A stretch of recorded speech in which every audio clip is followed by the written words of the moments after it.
Olá, igreja. Olá a todos.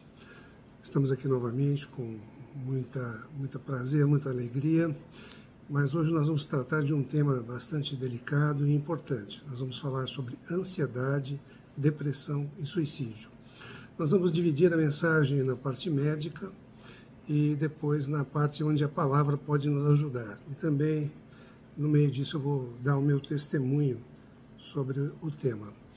A gente precisa lembrar que ansiedade, depressão, mesmo suicídio, todas essas entidades são patologias e são divididas, de acordo com o CID-10, o Código Internacional de Doença, em vários transtornos, né? Por exemplo, ansiedade generalizada, F41.1, tem um código, isso é aceito mundialmente é reconhecido.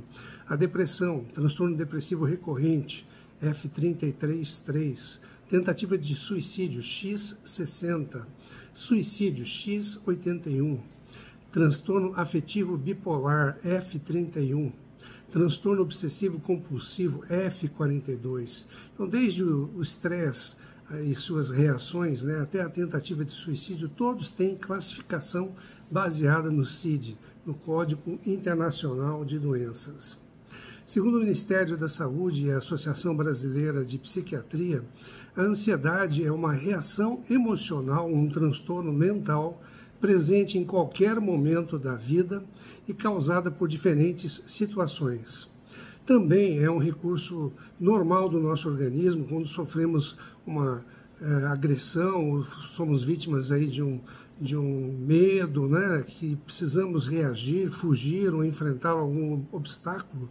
Então isso também é um mecanismo normal. Quando que se torna alguma coisa anormal? Quando ela se manifesta de modo exagerado e persistente e atrapalha a vida de cada um de nós. Aí sim se torna um transtorno de ansiedade. A ansiedade afeta mais de 450 milhões de pessoas no mundo todo. No Brasil tem uma incidência de 27,4% em adultos, sendo os quadros mais comuns o agorafobia e o transtorno de ansiedade generalizada. No Brasil, as mulheres são representadas por 32,5% dos quadros de ansiedade e os homens 21,3%. São uma combinação de fatores genéticos e ambientais. Por exemplo, se você tem uma avó com uma depressão grave, é mais propício de um neto ter também depressão grave. Se vive em ambientes conturbados, maior chance de desenvolver distúrbios de ansiedade ou depressão.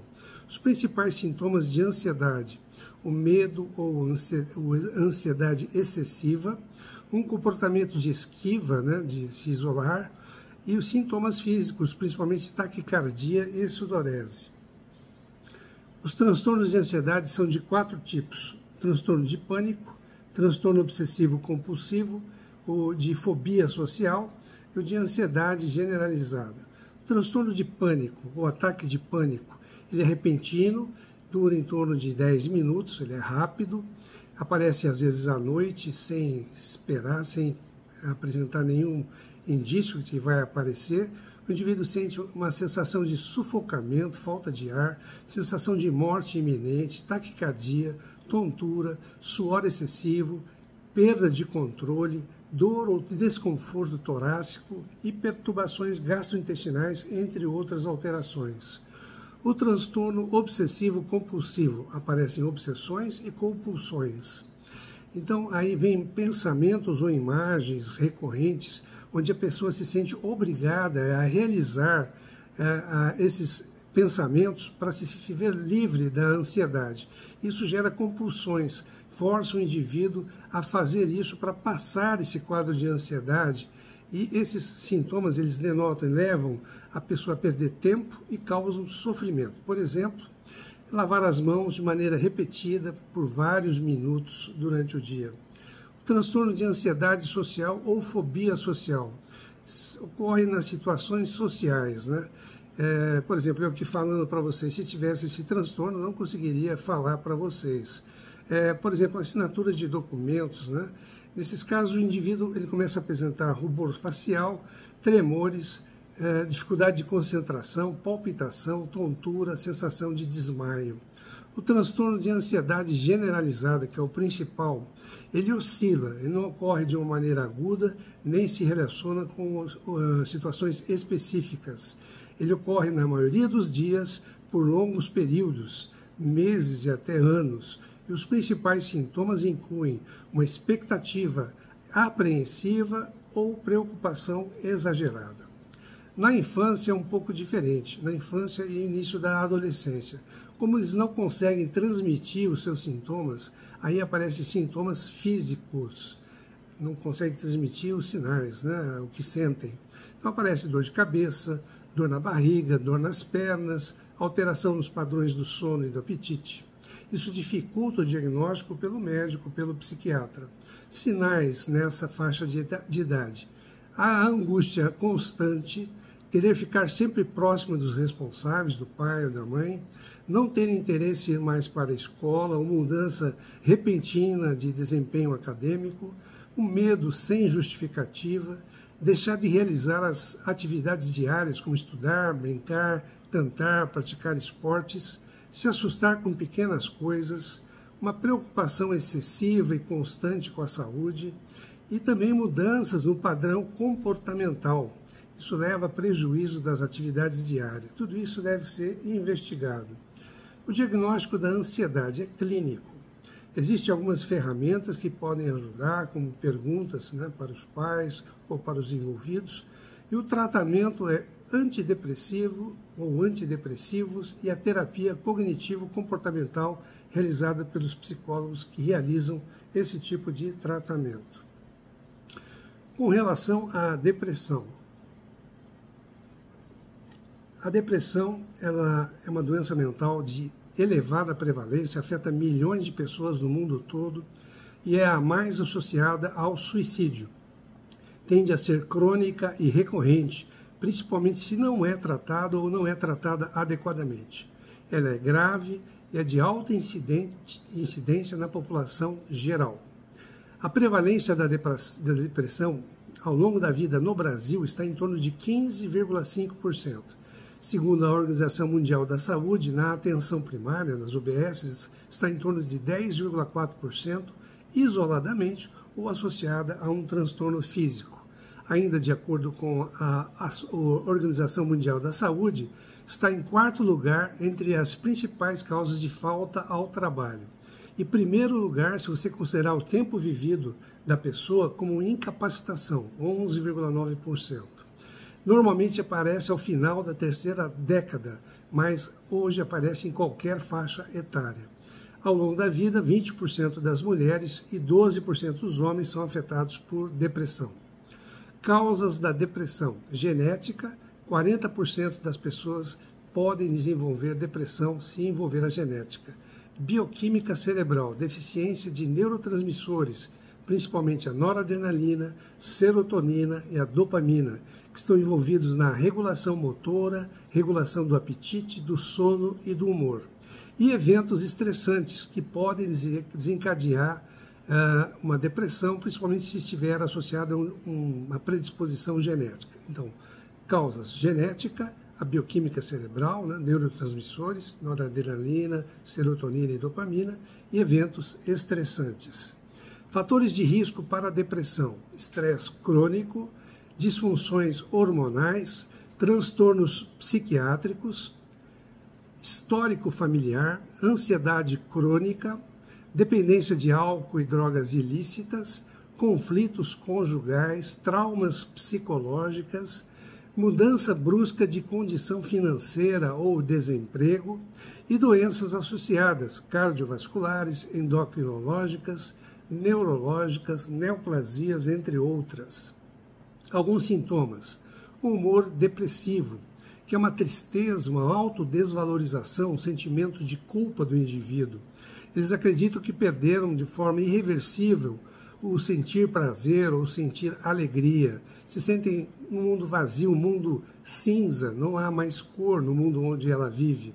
Sentem-se como um peso para os familiares e amigos e até invocam a morte para alívio desse peso. Tendem a fazer uma avaliação negativa de si mesmos, do mundo e do futuro. percebem as dificuldades como intransponíveis, de difícil resolução. Existem os pensamentos suicidas, desde o desejo de estar morto até planos detalhados de se matar. Esses pensamentos sempre devem ser investigados. Outro sintoma é o retardo motor, que é a falta de energia, preguiça, o cansaço excessivo, lentificação do pensamento, falta de concentração, falta de memória, falta de vontade e de iniciativa. Insônia ou sonolência. A insônia geralmente é intermediária ou terminal, e a sonolência está mais associada à depressão atípica. Apetite geralmente diminuído. Em algumas formas de depressão pode estar aumentado, com maior interesse para carboidratos e doces. Redução do interesse sexual, redução da libido. Dores e sintomas físicos difusos, mal-estar, cansaço, queixas digestivas, dor no peito, taquicardia, sudorese. Perda de interesse ou prazer em atividades que antes eram prazerosas. Diagnóstico clínico. O médico precisa fazer uma história completa e um exame do estado mental do paciente. Não existem exames laboratoriais para diagnóstico da depressão. Tipos de depressão. A distimia é um quadro mais leve e crônico. As alterações estão presentes na maior parte do dia, todos os dias, por no mínimo 2 anos. Podem ocorrer oscilações, mas predomina o cansaço e o desânimo na maior parte do tempo. Geralmente são pessoas excessivamente preocupadas. As alterações de apetite, libido e psicomotoras não são tão frequentes, mais comum é a letargia e a falta de prazer pelas coisas que antes eram prazerosas. Geralmente acontece na adolescência e no princípio da idade adulta. A depressão endógena, ela ocorre geralmente pela manhã.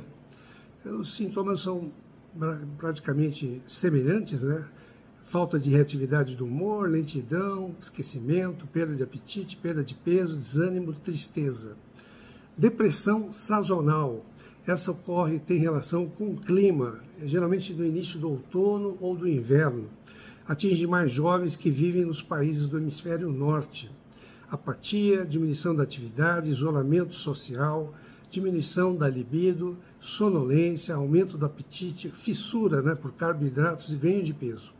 Precisa ocorrer por 2 anos consecutivos para se dar o diagnóstico. Depressão atípica, que é uma inversão dos sintomas, um aumento do apetite ou ganho de peso, geralmente uma sonolência, corpo pesado, sensibilidade exagerada à rejeição, resposta negativa aos estímulos ambientais. Depressão psicótica, esta é a mais grave, com presença de delírios e alucinações. É uma doença incurável e pode haver alucinações visuais ou auditivas. Depressão secundária, associada a doenças ou medicamentos. Depressão pós-parto. A mulher ela tem uma baixa de estrogênio ou progesterona após o parto, apresenta-se geralmente com pouco sono, geralmente primeiro filho, estresse, pressão social, genética, falta de apoio, seja da mãe ou da sogra ou de familiares. Depressão bipolar, a maioria se inicia com um episódio depressivo. Quanto mais precoce o início da depressão, maior a chance de ser bipolar. Precisa haver um histórico familiar de bipolaridade, de depressão maior, ou de abuso de substâncias, ou então um transtorno de ansiedade mais grave. São todos esses indícios de evolução bipolar. O tratamento medicamentoso, antidepressivos, e o psicoterápico, terapia cognitiva comportamental. A escolha do antidepressivo é feita com base no tipo de depressão que a pessoa apresenta, nos antecedentes pessoais e familiares, na boa resposta ao medicamento que está sendo dado, na presença de doenças clínicas associadas e nas características dos antidepressivos. Há indicação de que 90% a 95% dos casos depressivos, se bem tratados, não interrompidos, pode haver remissão total. Infelizmente, a maioria dos casos aí acontece um tratamento inadequado ou ocorre uma parada do tratamento, geralmente por parte do paciente. É fundamental a adesão ao tratamento. Se ele é interrompido por conta do paciente ou se há um uso inadequado na medicação, aí há um risco muito maior de cronificação da doença. Prevenção: estilo de vida saudável com uma dieta equilibrada, atividade física regular, evitar o consumo de bebidas alcoólicas, não usar drogas ilícitas, diminuir a cafeína para ter um sono mais saudável, o sono regular, combater o estresse, como? Com atividades prazerosas, que você se sinta bem, não interromper o tratamento sem orientação médica.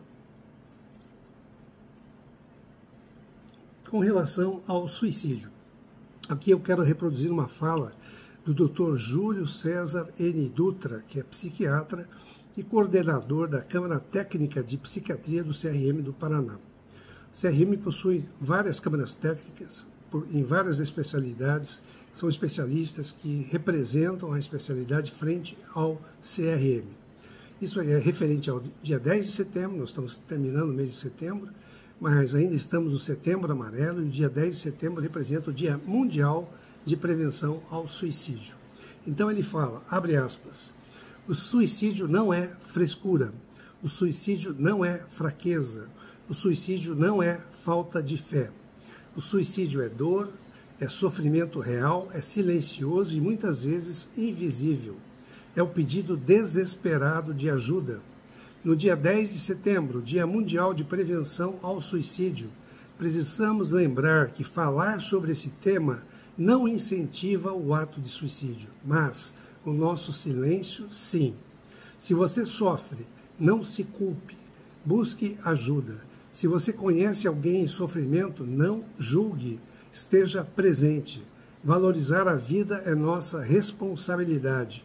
Setembro Amarelo é mais que uma campanha, é um chamado à empatia, à escuta e ao cuidado de todos nós.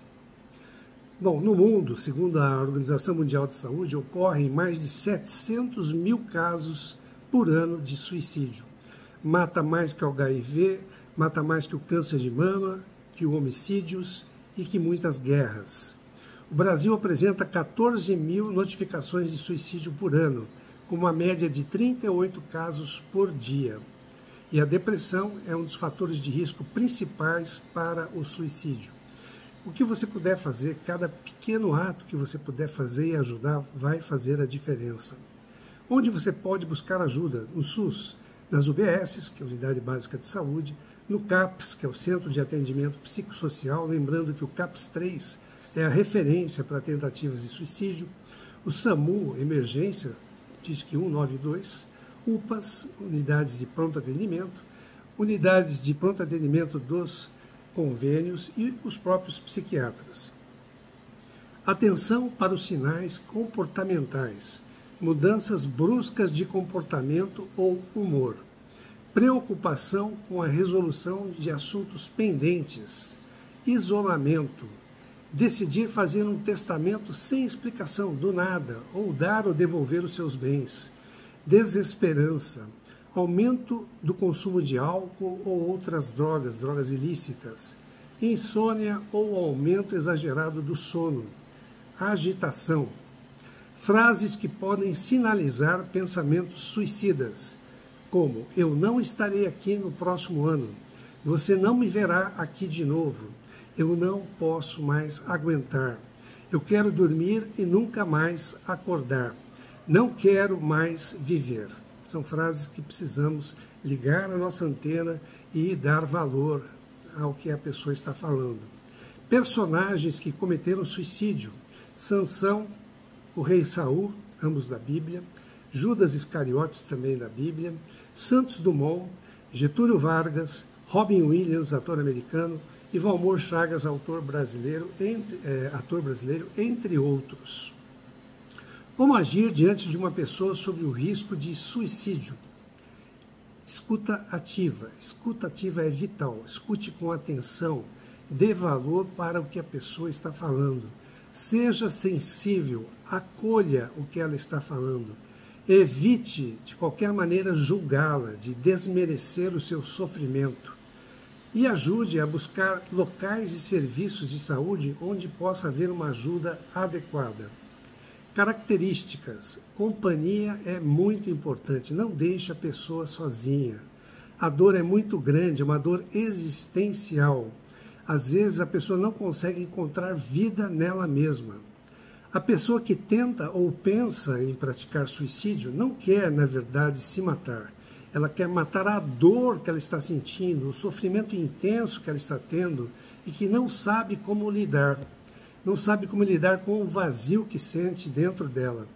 Não é porque a pessoa quer realmente morrer, e sim que ela quer se livrar do sofrimento intenso que está passando. Necessita de acompanhamento psicológico. A idealização suicida é preocupante quando ela é persistente. O desespero é enorme. É comum que as pessoas em volta não reconheçam esses sinais de alerta. Muitas vezes acham que é frescura, que se trabalhar passa, são pessoas despreparadas. E por isso que eu acho que é importante o que nós estamos falando aqui, para as pessoas saberem lidar com essas situações. Cuidado quando a pessoa para de falar, quando ela evita contato, quando ela se retrai, quando ela para de ter planos ou sonhos para a própria vida. Os transtornos mentais são a principal causa de suicídio, principalmente aí a depressão. A angústia psíquica não tem exame para ser detectado. É preciso o contato com a pessoa para que você perceba a situação que ela está vivendo.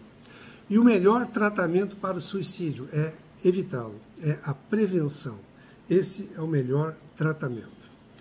Agora nós vamos falar um pouco sobre a palavra, mas antes disso, eu queria relatar aí a minha experiência. Eu já tive uma depressão grave, tomo medicamentos desde 1989 até hoje e por toda a minha vida. Já tive familiares e amigos que se suicidaram, sei bem o que estou falando. Se você tem algum preconceito com qualquer transtorno mental de alguém, está na hora de você perder esse preconceito, que seja aqui, que seja agora. Uma perda desse preconceito é vital. Exemplo, você tem um amigo ou um parente que está com uma dor torácica. Pode ser irradiada ou não, para o pescoço, ombro, ou para a boca do estômago, ou não ser irradiada, uma dor forte no peito. Aí você fala para essa pessoa, precisamos orar mais. Orar é importante sim, mas nesse momento você precisa levar essa pessoa para um pronto atendimento, para fazer um eletro, para afastar um infarto agudo do miocárdio, que é provavelmente o que ela está tendo. Um outro caso, se você tem uma pessoa com uma ansiedade generalizada, uma depressão grave, ou uma ideação suicida, não adianta ficar só na oração. Leve imediatamente essa pessoa para um pronto atendimento ou um psiquiatra. Ela precisa de ajuda e de forma urgente. Eu queria falar agora do meu testemunho com relação a isso. Eu me formei pela UEL, Universidade Estadual de Londrina, em 1984. Fiz cirurgia geral também na UEL, em 1985 e 86. Em 1987, acompanhei um grupo grande de neurocirurgia aqui da cidade. Em 1988 e 89, uma bolsa de estudos, eu e minha esposa fomos para Berlim, ainda na Alemanha Ocidental, em Berlim Ocidental, na parte americana de Berlim Ocidental, que era dividida na parte francesa, na parte inglesa, na parte americana e na parte russa, que era a Alemanha Oriental. Tivemos um tempo bom lá, sim, como casal, viajamos bastante, mas houve sempre que uma pressão diária em mim. Não me sentia à vontade, como se estivesse em casa. Falava alemão, no hospital era só em alemão, me saí bem até, mas existia uma pressão. A minha bolsa ia até julho de 89, renovei a bolsa por mais um ano e meio, mas em setembro eu tive um episódio muito intenso de estresse. Isso me causou uma depressão grave, fiquei de cama 3 dias e 3 noites, com auxílio apenas para ir ao banheiro, sem me alimentar. Eu só me lembro de uma pessoa do consulado indo me levar medicação para melhorar, através de ajuda aqui de Londrina, de uma psiquiatra, a doutora Sandra Vargas, que ainda é minha psiquiatra até hoje. O meu agradecimento público para ela, pela sua competência, pela sua cordialidade, por ela ainda estar tratando de mim e sempre ter feito o melhor por mim.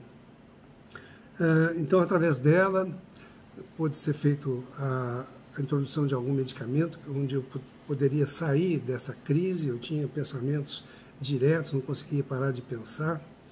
E meu irmão e minha cunhada foram até lá para me buscar, porque ela me disse que eu tinha que sair de lá imediatamente.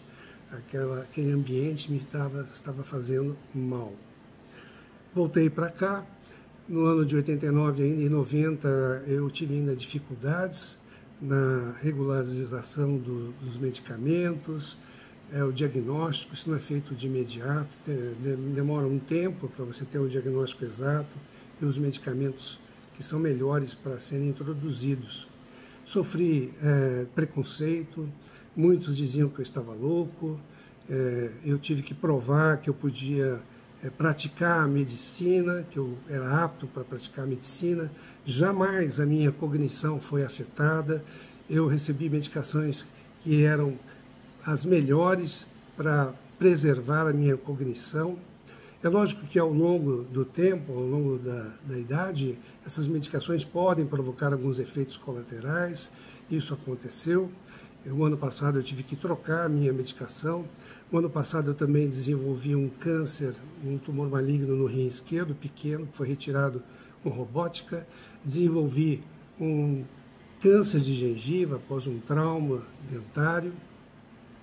E fui operado, resolveu. Só tive uma complicação no pós-operatório, que foi uma osteomielite de gengiva. Isso demandou mais tempo para ser curado, mas estou curado graças ao Senhor. Qual a diferença, né, de um problema, um transtorno mental por um câncer no rim ou um câncer de gengiva? Por que há esse preconceito, né? Uma hipertensão, um diabetes ou um transtorno mental, se todos são patologias reconhecidas mundialmente com um CID para cada um deles? Então isso eu acho que é mais assim, falta de entendimento, né? Falta de saber realmente do que se trata. E as pessoas muitas vezes elas cometem esse preconceito sem mesmo saber o que estão fazendo. As coisas foram caminhando normalmente, né? Minha profissão foi desenvolvendo normalmente. Eu, nos anos de 91, 92, eu fiz cirurgia vascular, desisti da neurocirurgia. E no início dos anos 2000, o que aconteceu é que eu trabalhava num hospital grande, de porta aberta, com mais 2 colegas, e esses 2 colegas decidiram abandonar o pronto-socorro. Isso me deixou numa situação de muita apreensão, com um estresse muito grande, porque eu estava sozinho. Poderia aparecer ali um doente grave, eu sozinho talvez não soubesse lidar adequadamente. E isso eu levei para a psiquiatra e ela falou: olha, você não vai mais dar plantão, porque isso está causando um estresse muito grande para você e isso não está fazendo bem para a sua saúde. Me deu um atestado para não dar mais plantão. Infelizmente, isso não foi aceito por todos, né, do grupo. Eu não tinha concluído todos os anos de plantão. Isso foi levado para a direção clínica e foi mandado para o CRM do Paraná. Aí fui eu enfrentar 5 psiquiatras em Curitiba, numa clínica, indicados pelo CRM, explicar toda a minha situação. E depois de algumas horas de explicar toda a minha situação, eles concordaram com o que eu estava falando, disseram que eu estava me explicando muito bem, que eu me expliquei muito bem, e eles concordaram que eu não deveria dar mais plantão, deram um documento e apresentei no hospital. Desde então não dou mais plantão, não faço mais urgência, que é muito desgastante. E parti então para uma outra área, que é a área de exames vasculares, Doppler vascular. Ainda tenho consultório, faço cirurgias venosas e principalmente Doppler vascular em clínicas aqui da cidade. E isso é menos estressante, isso me proporciona uma vida mais saudável. O que eu gostaria de deixar bem claro para vocês? O que é importante? Primeiro, reconhecer que a gente tem um problema. Quando tem um problema, reconhecer que a gente tem um problema, que a gente tem uma doença. Médico também pode adoecer. Ter humildade para realmente saber que nós precisamos ser tratados. Mesmo médico, eu preciso ser tratado por uma pessoa adequada, da especialidade adequada. não brigar contra o tratamento, não brigar contra o médico, não querer palpitar, dar palpite no tratamento. Eu fui 100% aderente ao tratamento, nas doses adequadas, recomendadas, nos horários adequados, recomendados. Tanto é que a doutora Sandra fez um trabalho sobre o meu problema e ela me chamou para participar desse trabalho porque ela me acha um paciente exemplar, gold standard, que poderia auxiliar outros pacientes com o mesmo problema. Então isso é fundamental, a aderência ao tratamento é fundamental para um bom resultado. Eu tenho esse problema, vou levar esse problema para o resto da minha vida, mas tomo medicações e estou completamente controlado, sem qualquer alteração cognitiva, tá certo? Bom, então vamos falar então um pouco o que a palavra pode nos ajudar sobre ansiedade, depressão e suicídio. Eu gostaria que vocês abrissem a sua Bíblia em Filipenses 4, de 6 a 9, sobre ansiedade. Diz lá: não andeis ansiosos de coisa alguma, em tudo, porém, sejam conhecidas diante de Deus as vossas petições pela oração e pela súplica, com ações de graças, e a paz de Deus, que excede todo o entendimento, guardará o vosso coração e a vossa mente em Cristo Jesus. Finalmente, irmãos, tudo que é respeitável, tudo que é justo, tudo que é puro, tudo que é amável, tudo que é de boa fama, se alguma virtude há e se algum louvor existe, seja isso o que ocupe o vosso pensamento. O que também aprendestes e recebestes, e ouvistes e vistes em mim, isto praticai, e o Deus da paz será convosco. Nós vamos ainda destrinchar esses versículos, né? Mas eu queria dizer que ansiedade vem do grego anschain, que significa estrangular, sufocar, oprimir, estrangular as nossas emoções. Isso é ansiedade. Precisamos vencer, nós vamos ver como vencer a ansiedade. E isso serve para todos nós temos um grau maior ou menor de ansiedade em algum momento da nossa vida, e isso afeta até as crianças. Há estatísticas que falam que até 50% das pessoas que passam por hospitais têm ansiedade. Tudo pode gerar ansiedade, mas o Evangelho, a palavra, pode nos ajudar.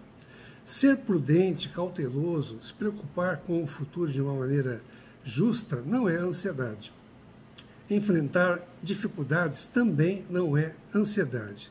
Mas, se você olhar somente para os seus problemas e não olhar para Deus, você vai ficar ansioso. Ansioso é aquele que quer controlar a sua vida, que quer controlar tudo na sua vida. Você não vai conseguir jamais controlar tudo na sua vida. Dê para o Senhor a sua vida, Ele está no controle de tudo nas nossas vidas.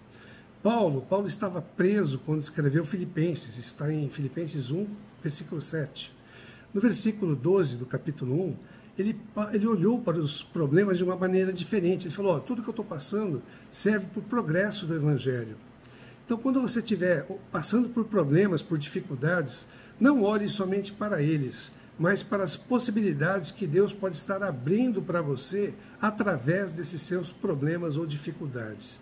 Tire os olhos das circunstâncias, dos problemas e olhe para Deus, porque Ele está no controle de absolutamente tudo. Filipenses capítulo 2 trata de problemas de relacionamentos. Problemas de relacionamentos também podem provocar ansiedade. Se você tem alguma dificuldade de relacionamento dentro de casa, pode gerar uma grande ansiedade.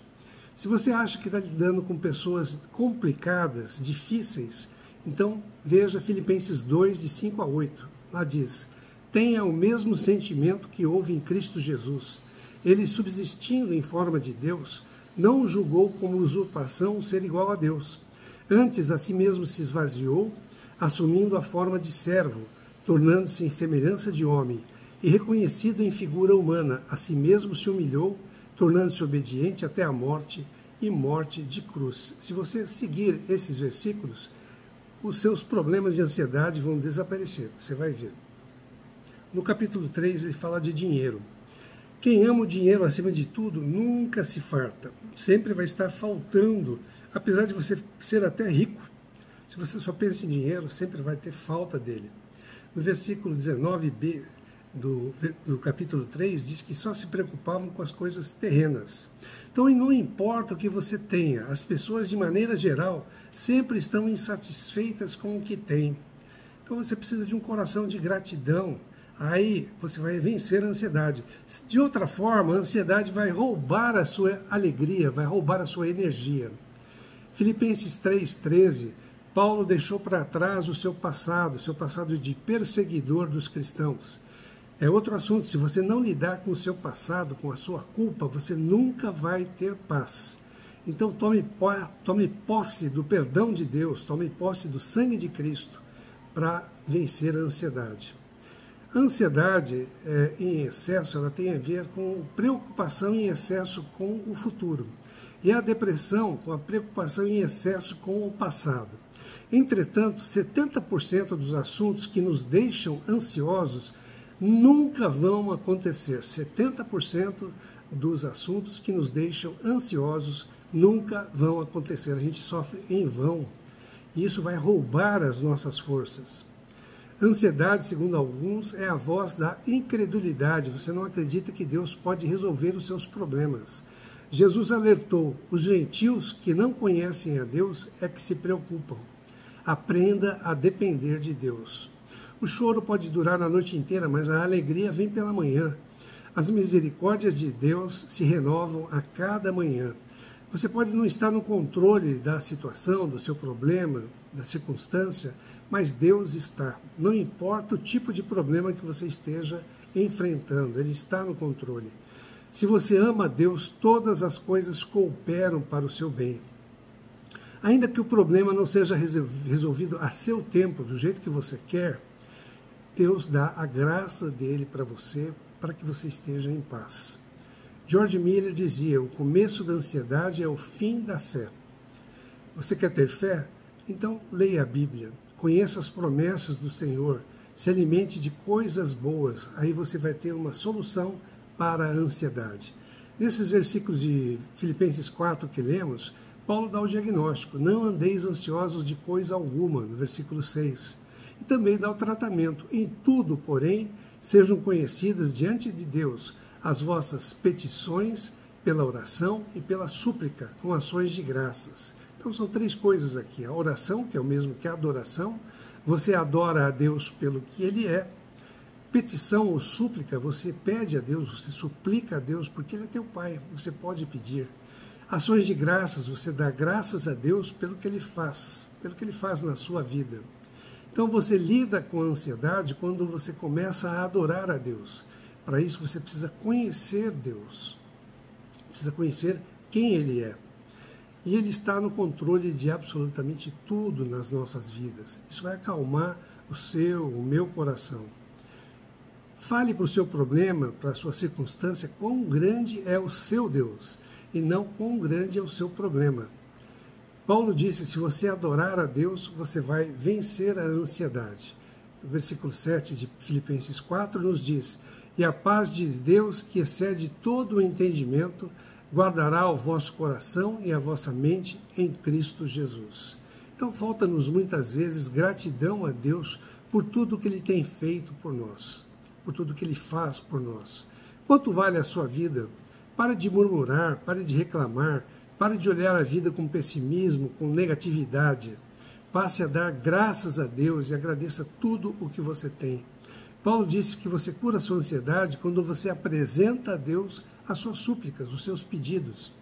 Deus te ama desde a fundação do mundo, gerou o seu Filho Cristo Jesus para morrer por você na cruz, para te salvar, para te dar a vida eterna. Você faz parte agora da família de Deus. Deus te escuta e te atende. Peça pelo colo dele. No versículo 8, Paulo diz para colocar a sua mente em pensamentos positivos. Vou ler aqui novamente, versículo 8 de Filipenses 4. Diz lá: finalmente, irmãos, tudo que é verdadeiro, tudo que é respeitável, tudo que é justo, tudo que é puro, tudo que é amável, tudo que é de boa fama, se alguma virtude há e se algum louvor existe, seja isso que ocupe o vosso pensamento. Então, do que você se alimenta, o seu coração fica cheio. Versículo 9 de Filipenses 4. o que também aprendestes e recebestes, e ouvistes e vistes em mim, em Cristo Jesus, isso praticai, e o Deus da paz será convosco. Então não seja apenas teórico, né? Pratique a palavra. No livro O Monge Executivo, lá diz uma frase muito importante: você não é o que você sente, você não é o que você fala, você não é o que você promete, você é o que você faz. E isso muda a sua vida. E no versículo 7, né, nós vemos a paz de Deus, né, a paz de Deus, Filipenses 4, 7. Filipenses 4, 7, e diz assim, isso é a cura, 4, 7. E a paz de Deus, que excede todo o entendimento, guardará o vosso coração e a vossa mente em Cristo Jesus. Paulo também disse, eu sei em quem eu tenho crido e estou certo de que Deus é poderoso para guardar o meu depósito até o dia final. Ele estava no corredor da morte, ele estava para ser sentenciado de morte, mas ele estava animado, ele estava com a paz de Deus, que excede todo o entendimento. Essa é a certeza do crente, da pessoa que crê em Cristo, mesmo que esteja em face da morte, e da certeza da vida eterna. E essa paz vai guardar, vai proteger o teu coração e a tua mente. Aqui vem uma recomendação, leia pelo menos um capítulo da Bíblia todos os dias, ore em cima dele, isso vai mudar a sua vida, não vai ser mais a mesma, porque através da paz de Deus você vai poder vencer a ansiedade. Vamos falar um pouquinho sobre a depressão.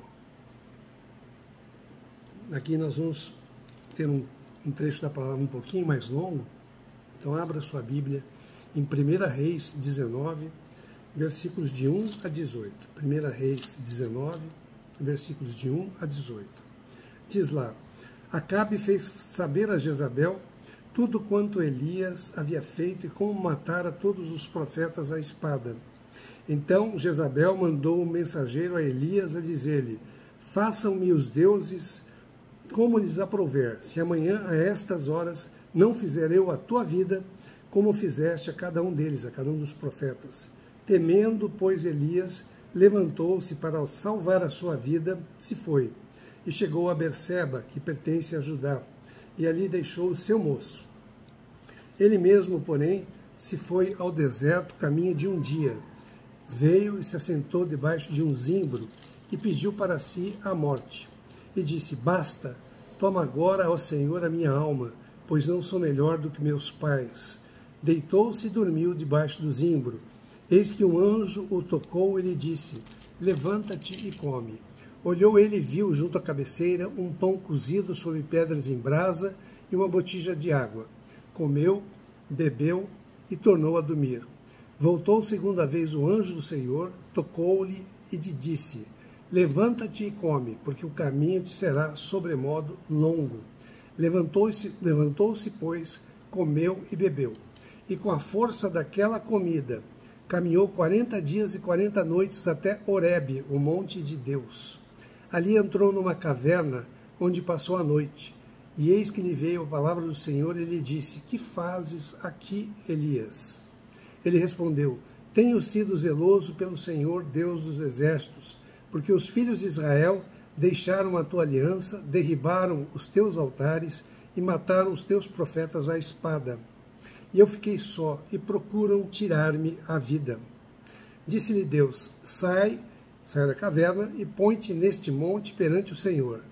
Eis que passava o Senhor e um grande e forte vento fendia os montes e despedaçava as penhas, as rochas, diante do Senhor. Porém o Senhor não estava no vento. Depois do vento um terremoto, mas o Senhor não estava no terremoto.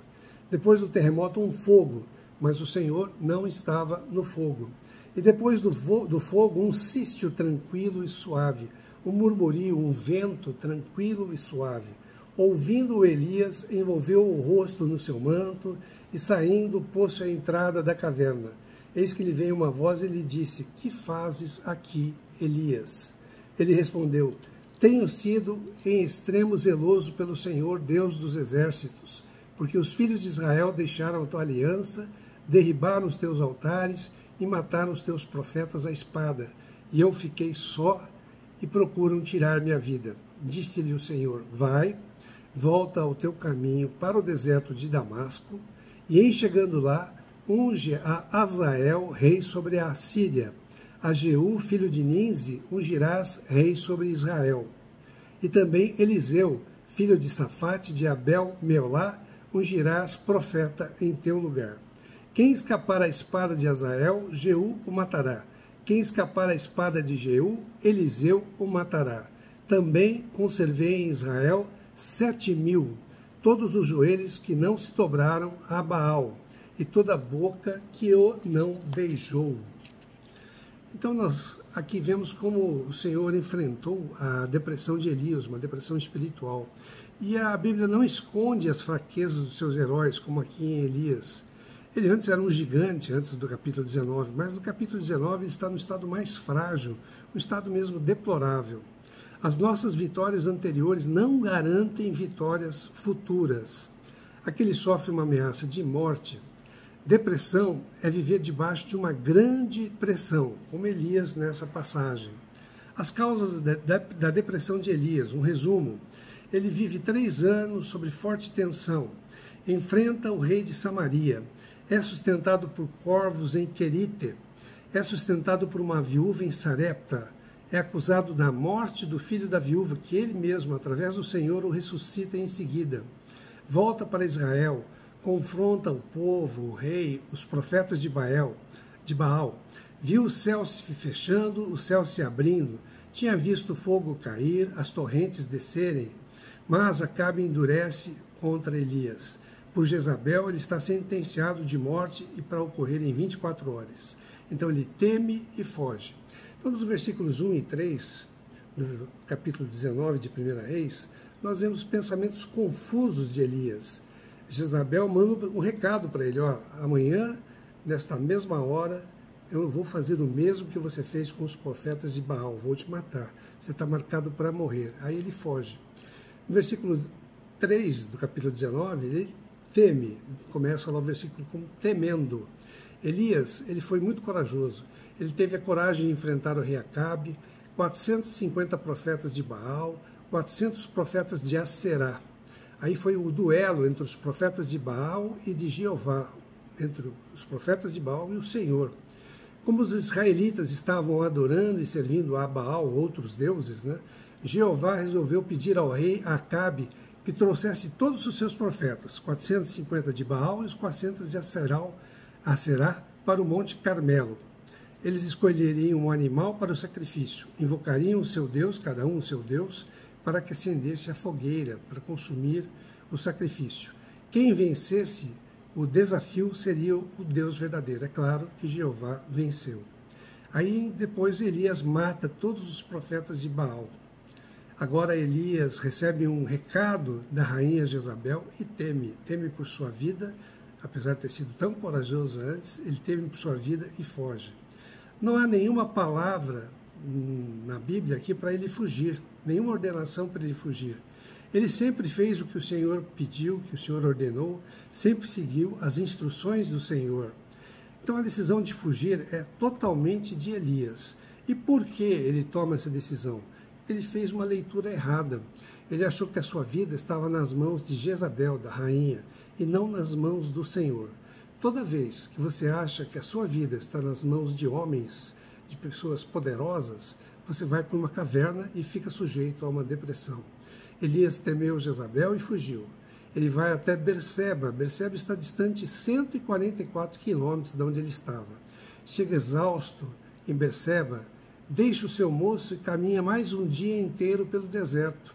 Aí ele se deita debaixo de um zimbro, que era uma planta medicinal, e pede a Deus para morrer.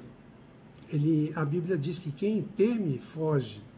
No versículo 3, ele deixou seu moço, ou seja, no momento em que mais ele precisava de companhia, ele decidiu ficar sozinho, e a solidão não melhora a depressão. Um ombro amigo é sempre mais importante. Ele estava esgotado física, emocionalmente, espiritualmente, no versículo 4. Estava exausto. Viajou depois ainda mais 40 dias e 40 noites de Berseba até Horebe, o monte de Deus, ou o monte Sinai, no Egito, que distava 867 quilômetros. Então, uma caminhada muito longa, ele realmente se exauriu. Hoje, nós temos ansiedade generalizada, nós temos excesso de trabalho, burnout, nós temos desesperos que as pessoas enfrentam, dificuldades extremas que as pessoas enfrentam, e isso deixa um esgotamento também físico, emocional e espiritual nas pessoas. O desejo de morrer de Elias, no versículo 4, ele estava sem saída. Isso é um sinal grave de depressão, desejar a morte. Só Deus decide o dia, a hora e como vamos partir dessa vida para outra. A autopiedade, no versículo 4, parte B, basta, toma agora, ó Senhor, a minha alma, pois não sou melhor do que meus pais.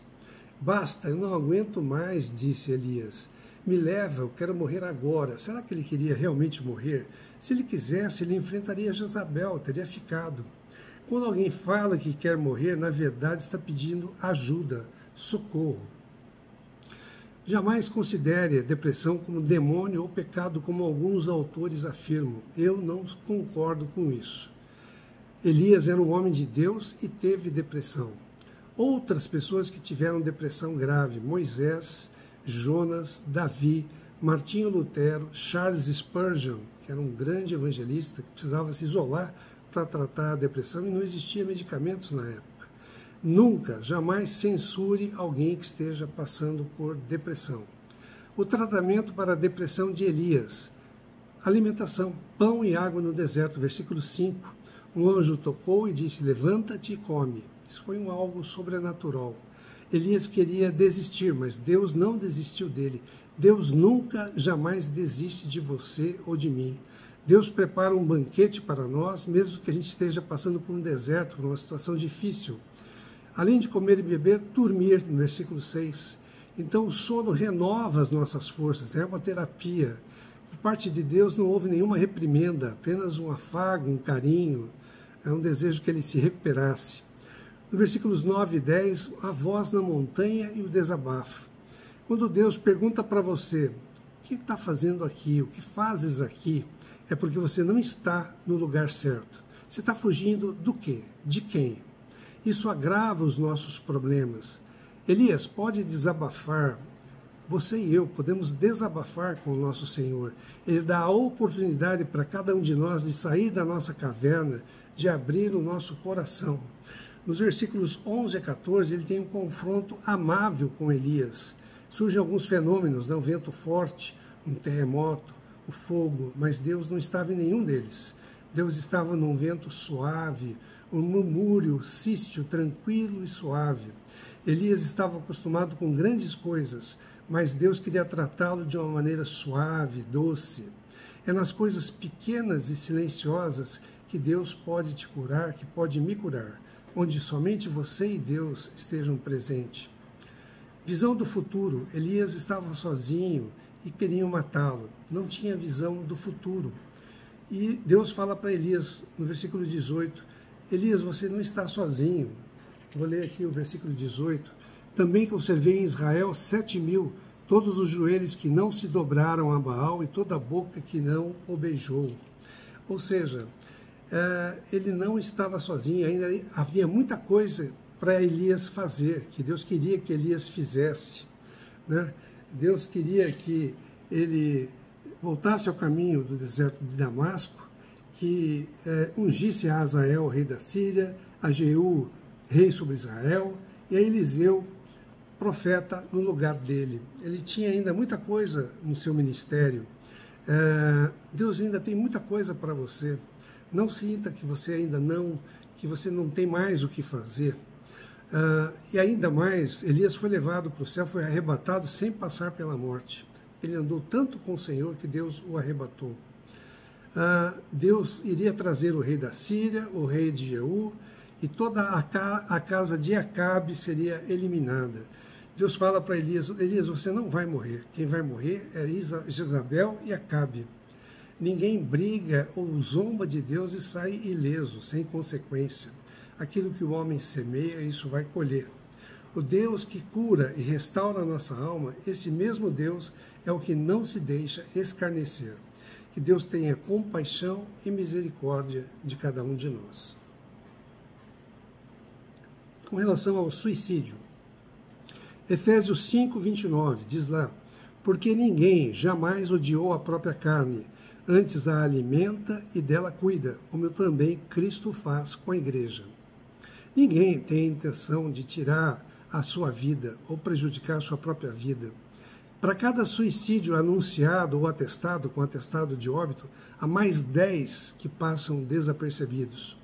O suicídio atinge o mundo todo, presente em todas as classes sociais, todas as faixas etárias, todos os segmentos religiosos. Antes atingia principalmente a terceira década de vida. Hoje, nos jovens, é a segunda causa de morte, apenas perde para acidentes. Se considerarmos a história, o suicídio já foi tido como uma saída honrosa para os problemas. Por exemplo, na Grécia Antiga, Sócrates cometeu suicídio. No Império Romano, Marco Antônio, Cleópatra. No Japão, os samurais que efetuavam seppuku, que era abrir o ventre e depois alguém decapitava a sua cabeça. Isso era uma saída honrosa. Nós não concordamos com isso, né? 1 Coríntios 3,16 diz: não sabeis que sois vós santuário de Deus, e que o Espírito de Deus habita em vós, ou seja, nós somos santuário de Deus e o Espírito Santo habita em cada um de nós. Romanos 14, 7 e 8 nos diz: porque nenhum de nós vive para si mesmo, nem morre para si, porque se vivemos, vivemos para o Senhor, se morremos para o Senhor, morremos. Quer, pois, vivamos ou morramos, somos do Senhor, nós pertencemos ao Senhor. E o dom de Deus que Ele nos dá é a autopreservação, um instinto natural de autopreservação. O suicídio provoca não só muita dor, e é provocado por muita dor por quem comete, mas também para a família toda, para os amigos, uma dor muitas vezes insuperável. A maior causa de suicídio hoje é a depressão, e a depressão tem crescido muito nos nossos dias. Davi, na Bíblia, ele sofreu com uma depressão após um grave pecado, um pecado escondido, não confessado, que ele cometeu, que foi o adultério com Batseba e a morte do marido de Batseba, Urias, que ele mandou para a frente de batalha para ser morto. E ele se redime, procura se redimir no Salmo 32, Salmo 38, Salmo 51, ele pede perdão. Qualquer pessoa pode enfrentar uma depressão. O tratamento inclui medicação, antidepressivos, terapia cognitivo-comportamental e eu acrescento aqui a fé. A fé é de muita ajuda. A ciência não vai contra a fé. Deus foi quem permitiu o progresso da fé. A ciência, né, permitiu o progresso, Deus permitiu o progresso da ciência. Grandes e famosos oradores cristãos passaram por fortes depressão. Paulo, Martinho Lutero, Charles Spurgeon, Madre Teresa, Martin Luther King Jr. Elias passou por uma forte depressão, se escondeu numa caverna, pediu a morte. Deus o tratou com alimentação adequada, sonoterapia e mandou-o desabafar. Deus mostrou para Elias que o melhor da vida dele ainda estava por vir, o ministério dele não havia acabado. Outras causas de suicídio: conflitos conjugais, decepção amorosa, cobranças exageradas, seja no desempenho, no sucesso, numa competição, por exemplo, como ocorre no Japão, que é o país com maior índice de suicídio, onde a competição é extremamente ativa e vigorosa. As drogas, a culpa, o radicalismo religioso, as pessoas que se explodem e até matam outras pessoas por radicalismo religioso, para chamar a atenção como vingança, para se ver livre de um erro grave, fuga de uma situação intolerável, manipulação, por exemplo, a pessoa diz assim: se você não fizer o que eu quero, ou se você me abandonar, eu me mato. Muitas vezes, para essas pessoas, nem Deus resolve o seu problema, mas é um gesto enganador, pois a morte não é o fim da linha. Existem alguns mitos sobre suicídio que precisam ser desfeitos. Primeiro deles: cão que late não morde. Isso é errado, porque quem fala que vai cometer suicídio pode cometer sim. 80% das pessoas que cometeram suicídio deram fortes sinais que iriam praticá-lo. É um pedido de socorro, de alerta, e precisamos dar o máximo de atenção, ter o máximo cuidado com esses sinais. Segundo mito, só os mentalmente enfermos tiram a sua vida. Isso está errado. As pessoas reagem de maneira diferente a fortes estresses. Terceiro, não adianta ajudar uma pessoa com tendência a suicídio. Está errado. Se as pessoas forem adequadamente ajudadas, podem encontrar um significado pleno da sua vida. Quarto, só uma pessoa sem temor de Deus tira a sua vida. Está errado. Muitas pessoas crentes em Deus, crentes em Cristo, tiraram a sua vida. Então, o que fazer? Prevenção, buscar ajuda, desabafar a sua dor, a sua angústia, o seu sofrimento, corrigir o foco da sua vida, encontrar significado para a sua vida, preencher o vazio que está no seu coração. A espiritualidade, isso aí é muito útil, foi muito útil na minha vida, preencher o vazio existencial com Cristo. Cristo nos ajuda, em Cristo há esperança. A igreja precisa ser uma comunidade terapêutica, acolher a pessoa, escutar a pessoa, ajudar a pessoa que tem uma tendência suicida. Agora, nenhum de nós é juiz. O suicídio não é imperdoável.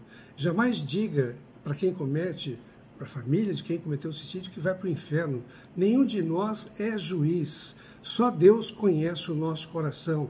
E nem a morte pode separar alguém do amor que está em Cristo Jesus. Agora eu queria falar de um texto de Glênio Fonseca Paranaguá, onde nos diz que precisamos buscar mais a felicidade e qualidade de vida. Em João 15:11, Jesus nos diz: tenho-vos dito essas coisas para que o meu gozo, a minha felicidade, esteja em vós, e o vosso gozo, a vossa felicidade, seja completa. Paulo, em Filipenses 4:4, nos diz: alegrai-vos sempre no Senhor. Outra vez digo, alegrai-vos. Então, baseado em estudos científicos, como podemos ser mais felizes? Primeiro, ter gratidão, praticar a gratidão. Segundo, relacionamentos saudáveis, seja com a família, com amigos, com a sociedade, com a igreja. Terceiro, ter propósito e significado, ter sentido para a vida. Quarto, resiliência, saber lidar com as dificuldades, não esmorecer.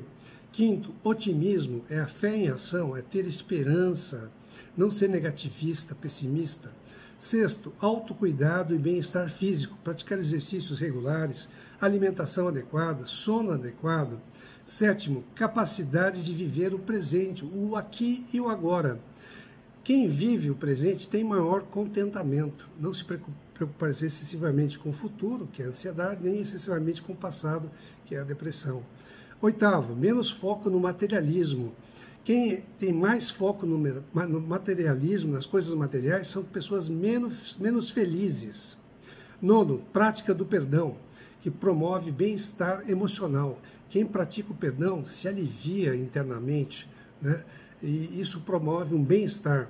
E décimo, serviço, ajudar e servir os outros. Sempre é melhor dar do que receber, servir do que ser servido. Desta maneira, nós podemos ser mais felizes, ter uma vida mais longa, com menor risco de ansiedade, menor risco de depressão e de suicídio. Eu espero que vocês tenham gostado, que sirva de ajuda para você ou para alguns dos seus amigos, família, ou para quem mais você queira passar essa mensagem. Distribua essa mensagem para a maior parte, para a maior quantidade de pessoas possíveis, que pode ajudar, pode salvar muitas pessoas de ansiedade, depressão e mesmo do suicídio. Que nós tenhamos aí uma semana rica no Senhor, que possamos ser pessoas menos ansiosas, menos depressivas e que jamais possamos pensar uma tentativa de tirar as nossas vidas. Amém.